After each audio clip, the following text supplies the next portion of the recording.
ساتھ دو، آؤ سب کے سب یہاں۔ تحفظ دین میڈیا سروسز کے کارکنان خصوصاً قاری ضیاء الرحمن فاروقی کا شکریہ ادا کرتا ہوں کہ انہوں نے یہ بہترین سلسلہ شروع فرمایا جس کے ذریعے لاکھوں اور کروڑوں انسانوں کو ہم دین کی بات پہنچا سکتے ہیں۔ اللہ تبارک و تعالی انہیں جزائے خیر نصیب فرمائے، ان کے کارکنان کو قبول فرمائے اور ہم سب کو دین کی نصرت اور اعانت کے لیے قبول فرمائے۔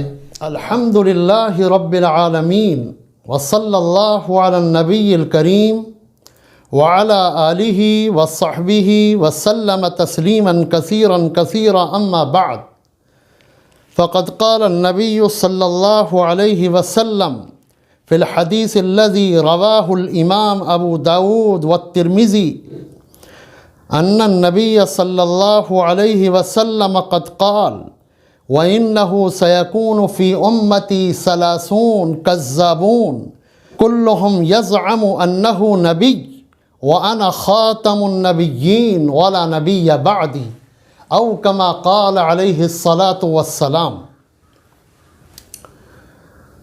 دوستوں اور بزرگوں،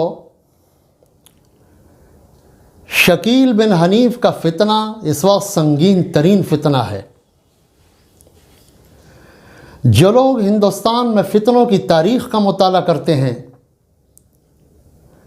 اور جن کا موضوع فرق ہے یا جنہوں نے قادیانیت پر کچھ کام کیا ہے، وہ اس بات کا اندازہ اچھی طرح لگا سکتے ہیں کہ شکیل بن حنیف کا فتنہ کتنا سخت ترین فتنہ ہو چکا ہے اور امت مسلمہ کے لیے اس وقت وہ چیلنج بن گیا ہے۔ حضور صلی اللہ علیہ وسلم خاتم النبیین تھے۔ آپ علیہ الصلاۃ والسلام نے صاف اعلان فرما دیا کہ انا خاتم النبیین ولا نبی بعدی، کہ میں آخری نبی ہوں، میرے بعد قیامت تک کوئی نبی نہیں آئے گا۔ اب آپ علیہ الصلاۃ والسلام نے جب نبوت کے خاتمے کا اعلان کر دیا تو امت مسلمہ میں جس نے بھی نبوت کا دعویٰ کیا، حضرت ابو بکر صدیق رضی اللہ عنہ سے لے کر اور آج تک مسلمانوں کا موقف بہت مضبوط ہو کر سامنے آیا۔ عالم عرب میں کیونکہ خلافت کا نظام قائم تھا، اس لیے جب بھی کسی نے دعویٰ کیا تو اس کا انہوں نے وہی علاج کیا جو صدیق اکبر نے مسلمہ کذاب کا کیا تھا۔ چنانچہ تاریخ یہ بتاتی ہے کہ جن لوگوں نے نبوت کا دعویٰ کیا یا جنہوں نے مہدویت اور مسیحیت کا دعویٰ کیا، وہ کوئی فرقہ بنانے میں بھی کامیاب نہ ہو سکے اور مسلمانوں نے ان کی تحریک اور ان کے وجود کا قلع کما کر دیا۔ لیکن 9ویں صدی ہجری کے بعد ہندوستان میں جب دعوے شروع ہوئے تو یہاں کی نوعیت دوسری تھی۔ ہندوستان میں 9ویں صدی ہجری میں سب سے پہلے سید محمد جونپوری نے دعویٰ کیا۔ جونپوری ایک ساحرانہ شخصیت رکھتے تھے اور ان کی تقریر میں بڑی طاقت تھی۔ حضرت مولانا سید ابو الحسن علی ندوی رحمۃ اللہ علیہ نے تاریخ دعوت و عزیمت میں لکھا ہے کہ وہ شروع میں ایسے قوی نسبت بزرگ تھے کہ ایسی شخصیات صدیوں میں پیدا ہوتی ہیں۔ چنانچہ جب ان کی تحریک چلی، انہوں نے مہدویت کا دعویٰ کیا تو ہندوستان میں ایک چیلنج کسی کیفیت پیدا ہو گئی۔ سید محمد جونپوری جہاں بھی تقریر کرتے تھے قیامت برپا ہو جاتی تھی اور پورے کے پورے شہر ان کے ہاتھ پر بیعت کر لیتے تھے۔ لیکن اس زمانے میں علماء نے بہت ہی محنت اور جرت کے ساتھ ان کا مقابلہ کیا۔ خصوصاً گجرات کی سرزمین اس فتنے کا خاص نشانہ تھی اور اس زمانے کے عظیم محدث محمد بن طاہر پٹنی، جو اعلیٰ درجے کے محدث قرآن و سنت کے بڑے عالم تھے، انہوں نے اپنا امامہ اتار دیا اور کہا کہ اس وقت تک امامہ نہیں باندھوں گا جب تک کہ اس فتنے کا قلع کما نہ کر لوں۔ 980 ہجری میں جب اکبر نے گجرات فتح کیا تو خود ان کی خدمت میں حاضر ہو کر ان کے سر پر امامہ باندھا اور کہا کہ جس فتنے کی سرکوبی کا آپ نے بیڑا اٹھایا ہے اس کی ذمہ داری مجھ پر ہے اور میں آپ کے امامہ باندھتا ہوں۔ پھر اس نے گجرات میں اپنے رضائی بھائی کو وہاں والی مقرر کیا اور اس کی زبردست کوششوں سے اور اس کی کارروائیوں سے مہدویوں کا جتھا بکھر گیا، ان کی تحریک بکھر گئی اور پھر وہاں سے وہ روپوش ہو گئے۔ 910 ہجری میں محمد جون پوری کا جب انتقال ہو گیا تو یہ تحریک رو بزوال ہوئی، لیکن اس کا خاتمہ نہ ہو سکا، اور اتنا زمانہ گزر جانے کے باوجود آج بھی ہندوستان، پاکستان اور بر صغیر میں اس تحریک کے اثرات پائے جاتے ہیں۔ آج بھی وہ لوگ اپنے آپ کو مہدوی کہتے ہیں اور اپنی ایک الگ شناخت باقی رکھتے ہیں، لیکن پاکستان میں اسی فرقے کی ایک شاخ ذکری ہے جو پاکستان ہی میں حج کرتی ہے۔ اس کی فتنہ انگیزی، اس کی گمراہی، اس کا زیغ و زلال بہت زیادہ بڑھا ہوا ہے۔ خیر، جون پوری کے بعد پھر ہندوستان میں غلام احمد قادیانی نے نبوت کا دعویٰ کیا۔ دیکھیے، ہندوستان نہیں بلکہ پوری دنیا میں دیکھیے کہ جو لوگ نبوت کا دعویٰ کرتے ہیں وہ سیدھا نبوت کا دعویٰ نہیں کرتے، بلکہ پہلے مہدویت کا دعویٰ کریں گے، پھر مسیحیت کا دعویٰ کریں گے اور پھر نبوت کا دعویٰ کریں گے۔ تو غلام احمد قادیانی نے پہلے یہ کہا کہ میں مہدی موعود ہوں، پھر کہا میں مسیح موعود ہوں، اور پھر کہا کہ میں نبی ہوں، میں کرشن ہوں، میں ابراہیم ہوں، میں نوح ہوں، میں موسیٰ ہوں، اور اس نے اتنے دعوے کر ڈالے کہ یہ واقعہ ہے کہ اگر دنیا میں اس کی فہرست بنائی جائے کہ کن لوگوں نے نبوت کے دعوے کیے تھے تو قادیانیت سے زیادہ دعوے کرنے والا شاید مسیلمہ کذاب سے آج تک کوئی پیدا نہیں ہوا ہوگا۔ لیکن یہ شخص بھی کیونکہ جھوٹا تھا، اس لیے علماء امت نے اس کے خلاف جو کوششیں کی ہیں وہ تاریخ کا ایک زرعی باب ہے۔ خصوصاً علماء دیوبند کی کوششیں تو بے مثال ہیں۔ مقدمہ بھاولپور کو کوئی دیکھے کہ جس پر پوری قادیانیت لگی ہوئی تھی، تو علامہ انور شاہ کشمیری رحمۃ اللہ علیہ نے عدالت کے کمرے میں کھڑے ہو کر جو تقریر فرمائی تھی وہ آج تک گونج رہی ہے قادیانیوں پر، وہ آج تک بجلی بن کر گرتی ہے، اور اس ایک تقریر نے یہ فیصلہ کر دیا کہ ہندوستان میں قادیانیت کی دال نہیں گلے گی، اور حضور صلی اللہ علیہ وسلم کے دین کے متوالے قادیانیت کی گاڑی کبھی نہیں چلنے دیں گے۔ ہندوستان میں کیونکہ نظام خلافت تو تھا نہیں، انگریزوں کا زمانہ تھا، انگریز ان کی حمایت اور پش پناہی پر تھے، تو قادیانیت مٹ نہ سکی اور ایسا فتنہ بن گئی کہ دنیا میں آج کوئی ملک ایسا نہیں ہے جہاں پر قادیانیت کی کوئی یونٹ متحرک نہ ہو۔ ہمیں تو پتہ بھی نہیں چلتا اور قادیانی اپنا کام کر کے نکل جاتے ہیں۔ قادیانیت کے بعد جو ہندوستان میں سب سے سنگین فتنہ پیدا ہوا ہے وہ شکیل بن حنیف کا فتنہ ہے۔ شکیل بن حنیف کے فتنے کی شرانگیزی کا بھی لوگوں کو اندازہ نہیں ہے، لوگ اس کو خاص اہمیت دینے کو تیار نہیں ہیں، لیکن جو لوگ اس فیلڈ میں کام کر رہے ہیں، جن لوگوں کی شکیل کے فتنے پر نگاہ ہے، جو شکیل سے مناظرہ کر چکے ہیں، جو شکیل کے فتنے کا تعاقب کر رہے ہیں، جو شکیل کے فتنے کی شرانگیزی کو دیکھ رہے ہیں اپنی آنکھوں سے، وہ اس بات کا اچھی طرح اندازہ لگا سکتے ہیں کہ اس کا فتنہ قادیانیت سے کم نہیں ہے، ہو سکتا ہے قادیانیت سے بڑھ جائے۔ شکیل بن حنیف قادیانی سے زیادہ ذہین نظر آتا ہے۔ قادیانی بے وقوفی بھی کرتا تھا، لیکن شکیل بن حنیف کہیں بے وقوفی کرتا دکھائی نہیں دیتا۔ نہایت مکار، نہایت چلاک، عیار، دغاباز، فریبی، فراڈیا، عجیب قسم کا انسان ہے، اور اس نے ایسا زمین دوز نیٹ ورک بنایا ہے کہ حسن بن صباح کے نیٹ ورک کی یاد آتی اس موقع پر۔ شکیل بن حنیف کے دعوے سے متعلق کوئی بھی بات کہنے سے پہلے یہ ضروری ہے کہ ہم شکیل کا ذاتی طور پر کچھ تعارف کرائیں۔ تو شکیل بن حنیف دراصل بہار کا رہنے والا ہے، دربھنگا اس کا ضلع ہے، اور عثمان پور رتن پور نامی بستی میں وہ پیدا ہوا ہے۔ اس کے والد کا نام حنیف ہے، اس کی ولادت 1967 میں ہوئی ہے۔ ایک عجیب و غریب بات یہ ہے کہ میں نے شکیل کے خاندان کا اتنا زیادہ مطالعہ کیا ہے، اور ابھی کچھ دنوں پہلے شکیل کے سلسلے میں اس کے خاندان ہی کے ایک فرد کی ایک دستاویز میرے ہاتھ آئی ہے۔ میں نے جب اس کا مطالعہ کیا تو کچھ اور پہلو سامنے آئے، اور اس میں نظر آیا کہ شکیل بن حنیف کا خمیر کس مٹی سے اٹھا ہے۔ یہ 1967 میں پیدا ہوا ہے، اور اس کا خاندان اقتصادی طور پر نہایت قسم پرسی کا شکار رہا، اور اس کے والد نے چھوٹے موٹے کام کے علاوہ ایک کام لاٹری کا بھی کیا ہے۔ اور لطف کی بات یہ ہے کہ شکیل بن حنیف کی پیدائش 1967 میں ہوئی ہے، اور اس کے والد 1967 سے پہلے لاٹری کا کام کرتے رہے اور اس کی پیدائش کے بعد کرتے رہے۔ وہ ناجائز اور حرام کام جس کی شریعت اجازت نہیں دیتی، تو گویا اس کا وجود ہی حرام سے اٹھا ہے۔ ہمارے لیے یہ بات مناسب نہیں کہ ہم کسی پر ایسا تبصرہ کریں، لیکن ایک شخص جب کھڑے ہو کر نبوت کا دعویٰ کرے تو پھر اس کے خاندان کی خبر لینا اور اس کی جڑوں کو کھودنا اور اس کے نسب کو دیکھنا، یہ ہماری ذمہ داری ہوتی ہے۔ جس کا خون لاٹری کی کمائی کا ہو، جو لاٹری کی کمائی سے پروان چڑھا ہو، وہ نبوت کا دعویٰ کرے۔ تو شکیل بن حنیف 1967 میں پیدا ہوا۔ اس کی تعلیم انگریزی تعلیم ہے ساری۔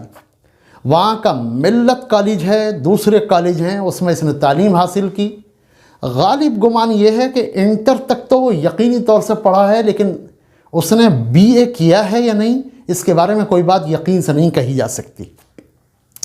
1990 کے قریب یہ دہلی آیا، اور دہلی میں آ کر سب سے پہلے نبی کریم میں اس نے ڈیرا ڈالا۔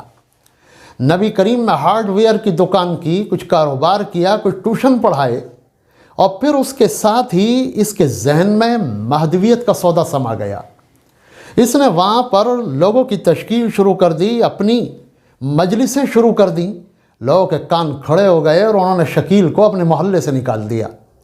شکیل وہاں سے نکل کر پھر لکشمی نگر میں آ گیا، اور لکشمی نگر میں ایک مینارے والی مسجد میں آ کر اس نے ڈیرا ڈال دیا۔ وہاں کے دعوتی حلقے سے یہ جڑ گیا، اور دعوتی حلقے سے جڑنے کے بعد اس نے وہاں پر ٹیوشن پڑھانے شروع کر دیے۔ اس کی زندگی وہی فقیرانہ تھی، اس کے پاس کوئی کاروبار نہیں تھا، ٹیوشن پڑھا کر ہی یہ اپنی گزر بسر کرتا تھا۔ حتیٰ کہ مجھ کو ایک ساتھی نے بتایا کہ ایک مرتبہ جب یہ ٹی بی کا بیمار ہو گیا تو اس کے پاس اتنے پیسے نہیں تھے کہ یہ اپنا علاج کرا سکتا، تو ساتھیوں نے چندہ کر کے ترلوک پوری کے اسپتال میں اس کا علاج کرایا، اور پھر یہ روبہ صحت ہوا۔ لیکن اس کی صحت آج بھی کوئی زیادہ اچھی نہیں ہے۔ اس نے لکشمی نگر میں بھی وہی کھیل کھیلا جو یہ نبی کریم محلے میں کھیل چکا تھا۔ وہاں پر آ کر اس نے خاموشی کے ساتھ اپنی مجلسیں شروع کر دیں، اور روحانی مجلس کا اسے نام دیا۔ لوگوں کی تشکیل شروع کر دی۔ جب لوگوں کو بھنک ہوئی تو ان کے کان کھڑے ہوئے، یہاں تک کہ رمیش پارک کی بڑی مسجد میں عشاء کی نماز کے بعد علماء جمع ہوئے اور شکیل کو طلب کیا گیا، اور پھر اس سے پوچھا کہ بتاؤ تم نے کیا دعویٰ کیا ہے۔ یہ بہت دیر تک تو آئیں بائیں شائیں کرتا رہا، لیکن جب رات زیادہ ہو گئی اور لوگوں کے صبر کا پیمانہ لبریز ہو گیا تو انہوں نے شکیل کی پٹائی کی۔ اس پر اس نے کھڑے ہو کر لوگوں سے معافی مانگی اور یہ وعدہ کیا کہ میں آج سے ایسا شیطانی دعویٰ کبھی نہیں کروں گا، آپ کے سامنے وعدہ کرتا ہوں۔ لوگوں نے یہ طے کیا کہ یہ شخص شیطان کا اعلی کار بن چکا ہے، اسے اس لیے دلی سے نکال دیا جائے۔ چنانچہ اسی وقت اس کا سامان لے کر لوگ ریلوے اسٹیشن گئے، لیکن وہاں پر گاڑی لیٹ تھی، لوگ انتظام نہ کر سکے اور اسے چھوڑ کر آ گئے۔ لوگ ادھر سے آئے، یہ ادھر سے آ کر پھر لکشمی نگر میں بیٹھ گیا، اور دوسری سائیڈ میں جہاں پر اہل کفر کا غلبہ ہے وہاں پر کرائے پر مکان لے کر اس نے پھر اپنا کام شروع کر دیا۔ شکیل کی مدنی مسجد میں بھی ایک مرتبہ پٹائی ہوئی، کا اس طرح سے سر بھی مونڈا گیا، لیکن یہ لوگ باز نہیں آئے اور اپنا کام کرتے رہے۔ شکیل کے ساتھ شہوار، جمال، اس طرح کے لوگ ملے ہوئے ہیں جو بڑی خوبصورتی کے ساتھ اس پورے کاروبار کو چلا رہے ہیں۔ اب صورتحال یہ ہوئی کہ جب وہاں پر مقامی مسلمانوں کا ریئیکشن بڑھا تو اس نے یہ محسوس کر لیا کہ دہلی کی سرزمین اس کے لیے تنگ ہوتی چلی جا رہی ہے، اور اسے لازمی طور پر اپنے لیے کوئی اور ٹھکانہ تلاش کرنا ہوگا۔ چنانچہ اس نے اورنگ آباد کی ایک نواحی بستی ہے پڈے گاؤں، وہاں پر جا کر ایک زمین لے لی، وہ خریدی یا کیا کی، بہرحال اس کی تو تفصیل ہمیں نہیں معلوم، لیکن اس زمین کو گھیر کر اس نے اپنے ہم نواؤں کی ایک بستی بسائی، وہاں ایک مسجد بنا دی، اور شکیل نے مستقل طور پر وہاں پر ڈیرا ڈال دیا۔ شکیل کے کچھ مراکز بھوپال میں بھی ہیں، جے پور میں بھی ہیں، بمبئی میں بھی ہیں، اور دیگر شہروں میں بھی ہیں۔ وہ جب سفر کرتا ہے تو نہایت خفیہ طریقے پر کرتا ہے، عمومی طور سے وہ کسی سے نہیں ملا کرتا۔ اس کے جو کارندے ہیں، جو چیلے ہیں، جو اس کے ایجنٹ ہیں، وہ مختلف انداز سے لوگوں کو جانچتے ہیں، پرکھتے ہیں، اور جب یہ دیکھتے ہیں کہ یہ مستقل طور سے ہمارے چنگل میں آ چکا ہے تو پھر اس کے بعد شکیل کی ملاقات کراتے ہیں۔ شکیل سج دھج کر بیٹھتا ہے اور اسے بتاتے ہیں کہ یہ مسیح ہیں، آسمان سے اترے ہیں، ان سے ملاقات کرو، اور پھر شکیل ان سے ملاقات کر کے کچھ نصیحت کر دیتا ہے، اور پھر آدمی پورے طور سے شکیل کا امتی بن جاتا ہے۔ اس نے ایک کتاب لکھی ہے امام مہدی کے عنوان پر۔ مہاراشٹر کے ایک مخلص ساتھی نے ہمیں وہ کتاب بھیجی، اور کتاب بھیجنے کے ساتھ ایک خط لکھا کہ یہ اس وقت کا عظیم ترین فتنہ ہے، اور آپ نے کیونکہ امام مہدی کے موضوع پر کام کیا ہے اس لیے اس کا پوسٹ مارٹم ضروری ہے، ورنہ ڈر ہے کہ بہت سارے مسلمان اس کے دام فریب میں پھنس جائیں۔ میں نے اس کتاب کو لے کر اس کا پھر پوسٹ مارٹم کیا اور ایک کتاب لکھی، شکیل بن حنیف مہدی کذاب، اور وہ کتاب لکھ کر نیٹ پر ڈال دی۔ 2 سال تک غالباً خاموش رہا، اور اس کے بعد پھر شکیل نے میری کتاب کا جواب دیا، میں نے شکیل کا جواب دیا، شکیل نے پھر میری کتاب کا جواب دیا، اس طرح جواب الجواب کا سلسلہ چلتا رہا۔ میں نے یہ طے کر لیا تھا کہ جب تک شکیل خاموش ہو کر ہتھیار نہیں ڈال دے گا اس وقت تک شکیل کا تعاقب جاری رکھا جائے گا۔ چنانچہ جب میں نے اپنی 5ویں قسط لکھ کر ڈالی تو شکیل پھر ہمیشہ کے لیے خاموش ہو گیا۔ میں نے مناظرے کا چیلنج بھی دیا، مقابلے کا چیلنج بھی دیا، اور سرعام مباہلے کا چیلنج بھی دیا، لیکن شکیل نے کوئی چیلنج قبول نہیں کیا، اور شکیل دم دبا کر اپنے بل میں چھپا رہا۔ میں نے اس کتاب میں مسلمانوں کو سمجھانے کے لیے بہت ہی موٹی موٹی امام مہدی کی علامات بیان کر کے شکیل کا تعاقب کیا تھا، تاکہ مسلمان 2 4 کی طرح سمجھ جائیں کہ شکیل جھوٹا ہے، اس کا مہدی سے کوئی تعلق نہیں ہے۔ میں نے پہلی علامت یہ بتائی تھی کہ رسول اللہ صلی اللہ علیہ وسلم نے ارشاد فرمایا کہ المہدی من عطرتی، دوسری جگہ ارشاد فرمایا المہدی من ولد فاطمہ، کہ مہدی میری نسل سے ہوں گے، مہدی فاطمہ کی اولاد سے ہوں گے۔ اب یہ ضروری ہے کہ جب بھی مہدی ہوں وہ رسول اللہ صلی اللہ علیہ وسلم کے خاندان سے ہوں اور حضرت فاطمہ کی نسل سے ہوں۔ میں نے شکیل سے پوچھا کہ تو یہ بتا کہ کیا تو حضور کے خاندان کا ہے، کیا تو حضرت فاطمہ کی نسل کا ہے؟ تو شکیل سید ہونے کا جھوٹ تو نہ بول سکا، لیکن اس نے یہ شوشہ چھوڑ دیا کہ خاندانوں کی تاریخ اس زمانے میں محفوظ نہیں ہے، اس لیے کچھ نہیں کہا جا سکتا کہ کون کس خاندان کا ہے، حالانکہ یہ شکیل کا جھوٹ اور کذب ہے، اور اس نے محض بھٹکانے کے لیے یہ جھوٹ بولا ہے۔ میں نے پوچھا، سوال یہ پیدا ہوتا ہے کہ اگر خاندانوں کی تاریخ محفوظ نہیں ہے تو رسول اللہ صلی اللہ علیہ وسلم نے یہ بات کیوں ارشاد فرمائی کہ مہدی میرے خاندان کا ہوگا؟ جب خاندانوں کی تاریخ محفوظ نہیں رہی تو حضور صلی اللہ علیہ وسلم کی یہ بات کیا نعوذ باللہ لغو ہو جائے گی؟ اور کیا نبی کوئی لغو علامت بیان کر سکتے ہیں؟ خاندان کی تاریخ محفوظ ہے، عربوں کے سارے خاندان محفوظ ہیں، اور ہم ہندوستان میں بھی ان عربی اور خانوادہ نبوت سے تعلق رکھنے والے خاندانوں کی فہرست دے سکتے ہیں جن کے شجرے آج بھی محفوظ ہیں، اور وہ اپنے پورے شجرے آج بھی ہمارے سامنے پیش کرنے کو تیار ہے۔ تو شکیل سید ہونے کا جھوٹ تو نہ بول سکا، لیکن ذہنوں کو اس نے بھٹکانا چاہا کہ خاندانوں کی تاریخ محفوظ نہیں، خاندانوں کی تاریخ بھی محفوظ ہے، اور رسول اللہ صلی اللہ علیہ وسلم نے جو بات ارشاد فرمائی تھی کہ مہدی خانوادہ نبوت سے ہوں گے، مہدی حضرت فاطمہ کی اولاد سے ہوں گے، مہدی حضرت حسن کی نسل سے ہوں گے، مہدی کے لیے یہ ہونا ضروری ہے، اور جو شخص خانوادہ نبوت سے نہ ہو، فاطمہ کی اولاد سے نہ ہو، حضرت حسن کی اولاد سے نہ ہو، اور پھر بھی وہ مہدی ہونے کا دعویٰ کرے، تو یہ اس بات کی دلیل ہے کہ وہ سب سے بڑا جھوٹا ہے، منافق ہے، اور وہ مسلمانوں کو دھوکہ دینے کے لیے دعویٰ کر رہا ہے۔ دوسری علامت میں نے یہ بتائی کہ حضور صلی اللہ علیہ وسلم نے ارشاد فرمایا تھا کہ یواتی اسمہ اسمی و اسم ابیہ اسم ابی، کہ مہدی کا نام بعینہ ہی وہی ہوگا جو میرا نام ہے، اور مہدی کی ولدیت بھی وہی ہوگی جو میری ولدیت ہے۔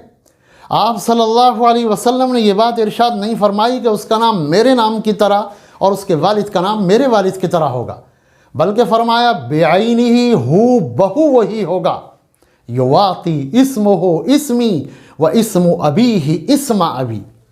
شکیل کہتا ہے کہ اس کا مطلب یہ ہے کہ بس نام کا محمد سے شروع ہونا کافی ہے، میرا نام محمد شکیل ہے تو بس یہ کافی ہے۔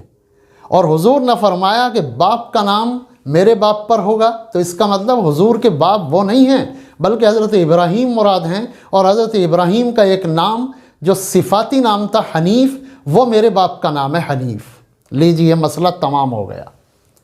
حضور صلی اللہ علیہ وسلم نے جو بات ارشاد فرمائی تھی بعینہ ہی، کہ اس کا نام بعینہ ہی وہ ہوگا جو میرا نام ہے، اور اس کی ولدیت وہ ہوگی جو میری ولدیت ہے۔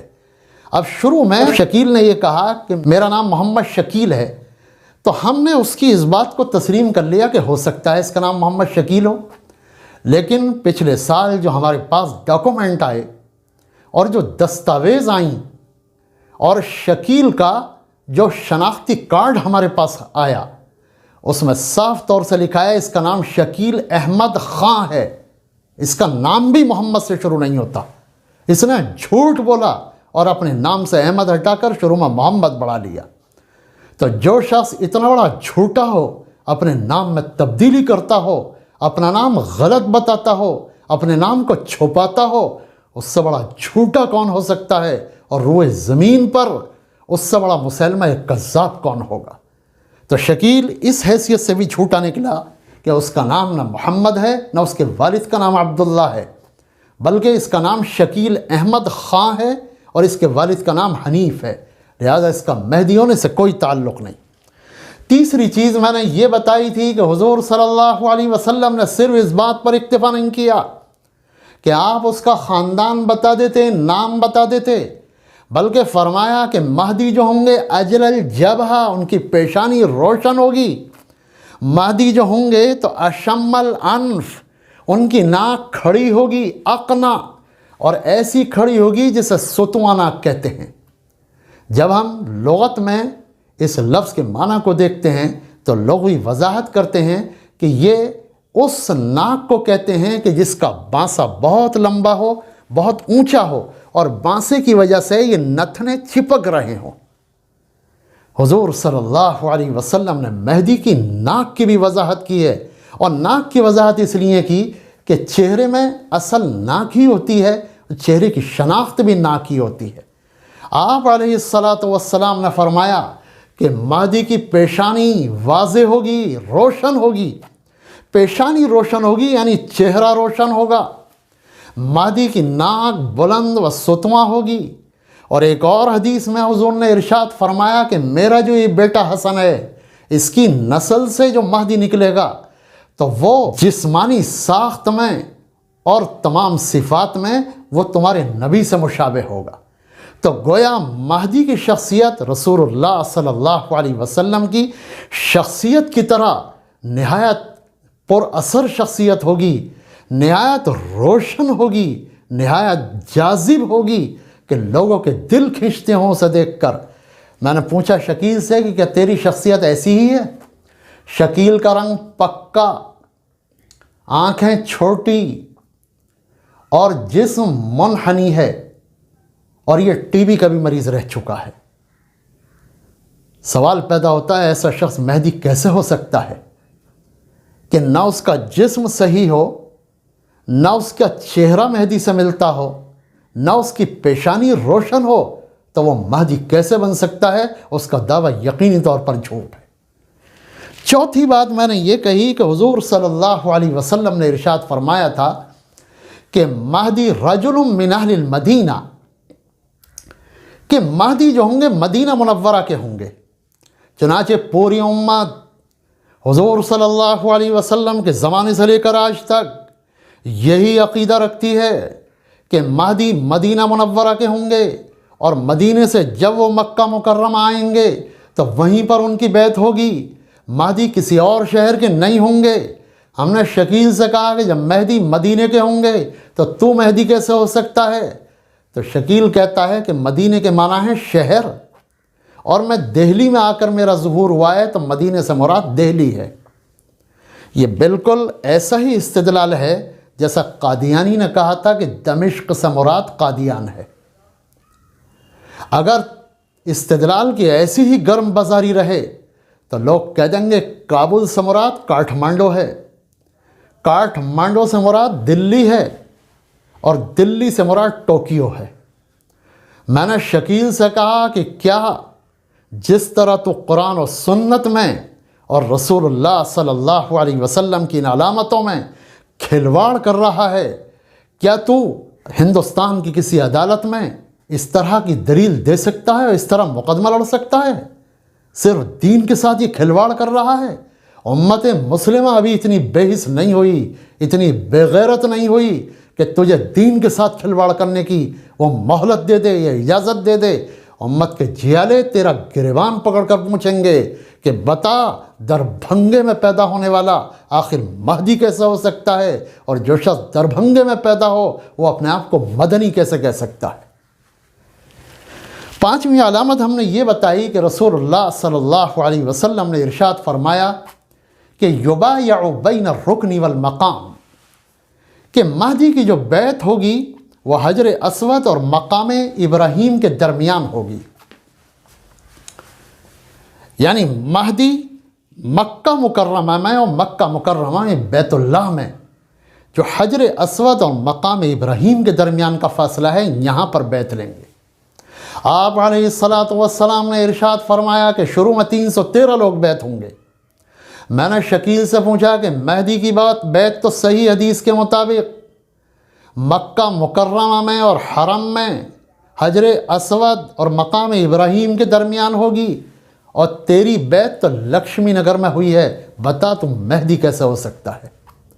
شکیل اس بات کا کوئی جواب نہیں دے سکا اور آئیں بائیں شائیں کر کے آگے بڑھ گیا۔ اگلی علامت کے طور پر میں نے پوچھا کہ حضور صلی اللہ علیہ وسلم نے ارشاد فرمایا کہ جس وقت مہدی کی بیعت ہوگی اور ان کے ظہور کی خبر ملے گی تو شام کا ایک حکمراں جس کا نام سفیانی ہوگا وہ مہدی سے لڑنے کے لیے ایک لشکر بھیجے گا، لیکن وہ لشکر مقام بیدہ میں آ کر دھنس جائے گا، اور اس کرامت کو دیکھ کر لوگ تیزی سے مہدی کی بیعت کے لیے ٹوٹ پڑیں گے۔ میں نے پوچھا کہ بتا اگر تو ہی مہدی ہے تو جب تیری بیعت ہوئی تو کیا تیری طرف سفیانی نے کوئی لشکر بھیجا، اور کیا وہ لشکر زمین میں دھنسا، اور کیا اس زمین میں دھنسنے کے بعد تیری بیعت کی خبر ہوئی اور لوگ بیعت کے لیے ٹوٹ پڑے؟ تو لکشمی نگر اور پڑے گاؤں کے بل میں چھپا ہوا ہے، تو آخر مہدی کیسے ہو سکتا ہے؟ اگلی علامت کے طور پر حضور صلی اللہ علیہ وسلم نے ارشاد فرمایا کہ مہدی کے زمانے ہی میں دجال نکل آئے گا، تقریباً 6 سال کے بعد۔ ہم نے شکیل سے پوچھا کہ تجھے دعویٰ کیے ہوئے اتنا زمانہ ہو گیا، تیرے زمانے میں دجال کیوں نہیں نکلا؟ تو شکیل نے کہا کہ دجال تو نکل آیا، اور امریکہ اور فرانس دونوں مل کر دجال ہیں، اور دجال کسی آدمی کا نام نہیں بلکہ دجال ایک نظام حکومت کا نام ہے۔ میں نے اس کے جواب میں ابو داؤد کی ایک روایت پیش کی کہ حضور صلی اللہ علیہ وسلم نے ارشاد فرمایا تھا کہ دجال ایک شخص کا نام ہے، اسی لیے آپ نے دجال کے خاندان، دجال کا حلیہ، دجال کی چال، اس کے بال، اس کی تمام تر علامتوں کو بیان فرمایا ہے۔ آپ علیہ السلام نے تو یہ بتایا کہ دجال ایک شخص ہوگا، اور ظالم تو یہ کہتا ہے کہ دجال ایک ملک ہوگا۔ تیرا یہ دعویٰ بھی جھوٹا ہے اور تو بھی جھوٹا ہے۔ امت مسلمہ تجھے کبھی مہدی نہیں مان سکتی۔ اگلی علامت میں ہم نے کہا کہ حضور صلی اللہ علیہ وسلم نے ایک ہمیں خوشخبری یہ سنائی کہ جس وقت امام مہدی دمشق کی جامع مسجد میں ہوں گے اور دجال دروازے کے باہر ڈیرا ڈالے ہوئے ہوگا، تو اس وقت اللہ تبارک و تعالی ان کی مدد کرنے کے لیے حضرت عیسیٰ علیہ السلام کو آسمان سے نازل فرمائے گا۔ حضور نے فرمایا کیف انتم اذا نزل فیکم ابن مریم و امامکم منکم، تو اس وقت حضرت عیسیٰ علیہ السلام کا نزول دجال کے لیے کسی تازیانے سے کم نہیں ہوگا۔ میں نے پوچھا کہ تیرا ظہور ہو گیا، نہ دجال نکلا نہ حضرت عیسیٰ علیہ السلام آئے، آخر تو کیسا مہدی ہے اور تیرا دعوی مہدیت کیسے چل سکتا ہے؟ شکیل ہماری اس بات کا کوئی جواب نہیں دے سکا اور خاموشی کے ساتھ بحث سے نکل گیا۔ حضور صلی اللہ علیہ وسلم نے مہدی کے زمانے کے بارے میں ارشاد فرمایا ہے کہ پوری دنیا فتح ہو جائے گی اس زمانے میں۔ آپ نے فرمایا کہ دنیا اس وقت مسلمانوں سے اس طرح بھر جائے گی جس طرح پیالہ پانی سے بھر جاتا ہے۔ رسول اللہ صلی اللہ علیہ وسلم نے اسی زمانے کے لیے فرمایا کہ اگر کوئی کچا گھر ہوگا یا پکا گھر ہوگا، پہاڑوں کی چوٹی پر ہوگا یا وادیوں کی گہرائی میں ہوگا، وہاں تک بھی اسلام پہنچ جائے گا اور سب لوگ دین اسلام کا کلمہ پڑھیں گے۔ میں نے کہا تیرا ظہور ہوئے اتنا زمانہ ہو گیا، نہ اسلام پھیلا، نہ کوئی فتح ہوئی، نہ کسی نے بیعت کی، نہ عدل و انصاف کا دور آیا، کچھ نہیں ہوا، اور تو بل میں چھپا ہوا بیٹھا ہے، آخر ایسے مہدی کی امت کو ضرورت کیا ہے؟ تو شکیل کہتا ہے کہ اس سے مراد یہ ہے کہ میرا جو حلقہ ہے اس میں یہ سارے کام ہو گئے۔ لیجئے، ایسے ہی ہوتے ہیں جو دجال اور فراڈی ہوتے ہیں، وہ اسی طرح کی تعویل کرتے ہیں۔ میں نے شروع میں بتلایا تھا کہ جو شخص بھی مہدویت کا دعویٰ کرتا ہے وہ دیر یا سویر مسیح ہونے کا دعویٰ ضرور کرتا ہے۔ یہی قادیانی نے کیا، یہی پہلے لوگوں نے کیا، اور یہی شکیل نے کیا کہ پہلے مہدویت کا دعویٰ، اس کے بعد پھر اس نے مسیح ہونے کا دعویٰ کیا۔ مہدویت کا تو پوسٹ مارٹم آپ نے سن لیا، لیکن مسیحیت کے دعوے کا پوسٹ مارٹم کرنے کا ہمارے پاس زیادہ وقت نہیں۔ میں بس چند مختصر سی علامتیں بتاتا ہوں جن کی روشنی میں آپ خود سمجھ جائیں گے کہ شکیل کا دعویٰ جس طرح مہدی ہونے کا جھوٹا ہے، اسی طرح مسیح ہونے کا بھی جھوٹا ہے۔ حضرت عیسیٰ علیہ السلام بنی اسرائیل کے خاندان سے ہیں اور ان کی ولادت فلسطین میں ہوئی۔ شکیل دربھنگا بہار میں پیدا ہوا اور اس کا بنی اسرائیل سے دور دور تک کوئی تعلق نہیں۔ حضرت عیسیٰ علیہ السلام کا کوئی باپ نہیں، اس لیے وہ اپنی ماں کی طرف منسوب ہیں، عیسی ابن مریم، جبکہ شکیل کا باپ موجود ہے اور ان کا نام حنیف ہے۔ حضرت عیسیٰ علیہ السلام نے ایام شیرگی میں لوگوں سے کلام کیا، جیسا کہ قرآن کہتا ہے کہ قال انی عبد اللہ آتانی الکتاب وجعلنی نبیا، کہ میں اللہ کا بندہ ہوں، مجھ کو اللہ نے کتاب دی، مجھے نبی بنایا۔ شکیل کیا دعویٰ کر سکتا ہے کہ اس نے ایام شیرگی میں یہ کام انجام دیا ہو؟ غرض حضرت عیسیٰ علیہ السلام کے زمانے میں حضرت عیسیٰ علیہ السلام نے کوڑھیوں کو شفا دی، مٹی کی چڑیوں میں روح پھونکی، اور بسا اوقات قبر کے مردے بھی زندہ کر دیے۔ کیا شکیل مسلمانوں کو یہ معجزہ دکھا سکتا ہے اگر وہ عیسیٰ ہونے کا دعویٰ کرتا ہے؟ حضرت عیسیٰ پوری دنیا کو فتح کر کے صلیب کو توڑ دیں گے، خنزیر کا نام و نشان مٹا دیں گے۔ کیا شکیل نے یہ کارنامے انجام دیے، دنیا کو فتح کیا؟ اس سے آج تک لکشمی نگر یا پڈے گاؤں بھی فتح نہیں ہوا۔ حضرت عیسیٰ کے زمانے میں یاجوج ماجوج نکلیں گے، پھر انہی کی بد دعا سے ہلاک ہوں گے۔ کیا شکیل کے زمانے میں ایسا ہوا؟ حضرت عیسیٰ علیہ السلام دجال کو قتل کریں گے، کیا شکیل نے ایسا قتل کیا؟ کیا شکیل نے یہ کارنامہ انجام دیا؟ الغرض آپ جتنی بھی علامتیں دیکھیں گے، شکیل ہر لحاظ سے جھوٹا ثابت ہوگا۔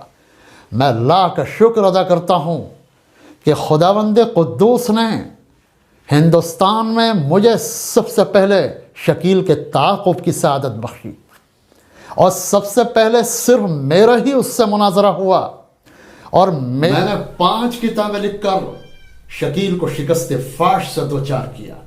لیکن بہت سارے لوگوں کو میری یہ سبقت و سعادت گوارا نہیں، حالانکہ وہ بھی ختم نبوت کے میدان میں کام کر رہے ہیں۔ بہت سارے علماء میری کتابوں سے استفادہ کرتے ہیں، وہاں سے مواد لیتے ہیں، انہی سے تیاری کرتے ہیں اپنی تقریر کی، لیکن حوالہ کہیں نہیں دیتے، اور وہ یہ ظاہر کرتے ہیں جیسے براہ راست انہوں نے یہ معلومات حاصل کی ہیں، حالانکہ میرے مناظرے کے علاوہ کوئی ماخذ نہیں ہے، ماخذ ہی صرف یہ ہے، اس کے علاوہ کوئی ماخذ نہیں ہے۔ اسی عمل کی بنیاد پر میں اللہ سے امید رکھتا ہوں کہ وہ قیامت کے دن میری مغفرت فرما کر مجھے بھی جنت میں داخل کرے گا۔ اللہ تبارک و تعالی غفور الرحیم ہے، مجھے اپنے مولا اور اپنے رب سے ایسی ہی امید ہے۔ آخر میں تحفظ دین میڈیا سروسز کے کارکنان کا شکریہ ادا کرتا ہوں کہ جنہوں نے اس منظم سلسلے کو قائم فرمایا کہ جس سے آج لاکھوں کروڑوں لوگ مستفید ہو رہے ہیں۔ خصوصاً قاری ضیاء الرحمن فاروقی مبارکباد کے مستحق ہیں۔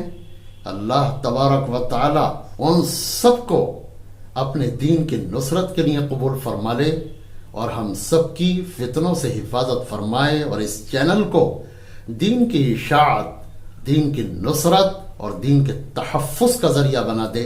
وآخر دعوانا ان الحمدللہ رب العالمین۔ ایک دو ضروری باتیں آپ سے یہ عرض کرنا ہے کہ ہر جمعہ کو تحفظ دین میڈیا سروس اور MRF TV آپ کے سامنے یہ جو ہے لائیو بیان کا سلسلہ شروع کیے ہیں۔ پھر سر اٹھا کے چلنے لگے وقت کے یزید، دنیا کو آج پھر ہے ضرورت حسین کی۔ وہ ڈاکٹروں کو سوچنا چاہیے، علماء اور ائمہ کے ساتھ کم سے کم اتنی تو رعایت رکھو کہ آدھی فیس لو۔ اور وکلا کو کہنا چاہتا ہوں، کسی وجہ سے مصیبت میں کوئی عالم دین امام اگر آپ کے پاس آ جاتا ہے، آپ کیا آدھی فیس نہیں کر سکتے؟ اگر آپ نبی کے چاہنے والے ہیں، اگر آپ نبی کے عاشق ہیں، آپ غلامان محمد کا دعویٰ کرتے ہیں، تو خدا پاک کی قسم آپ کو زندگی میں کبھی بھی امام کی مخالفت نہیں کرنا چاہیے۔ تو یہ چار چیزیں میرے آقا صلی اللہ علیہ وسلم نے گنائی ہے کہ عالم بنو یا طالب علم بنو یا عالم کی بات سننے والے بنو یا عالم سے محبت کرنے والے بنو، فلا تکن خامسا، پانچویں نہ بنو فتہلک، تو تم ہلاک ہو جاؤ گے۔ سب سے بڑی قربانی ان حالات کے اندر کوئی اگر ہے تو آپ اپنے رب کو راضی کرنے کی کوشش کیجیے۔ ان حالات میں رجوع اللہ کی کیفیت، اللہ کی طرف رجوع ہونا، اللہ سے تعلق کو مضبوط کرنا اور اللہ کی مدد حاصل کرنا، یہ امت کو سکھلایا۔ وَقَضَى رَبُّكَ أَلَّا تَعْبُدُوا إِلَّا إِيَّاهُ وَبِالْوَالِدَيْنِ إِحْسَانًا۔ اللہ تعالیٰ نے والدین کی نافرمانی کرنے والے کو شب قدر میں بھی معاف نہیں کرنے کا فرمایا ہے۔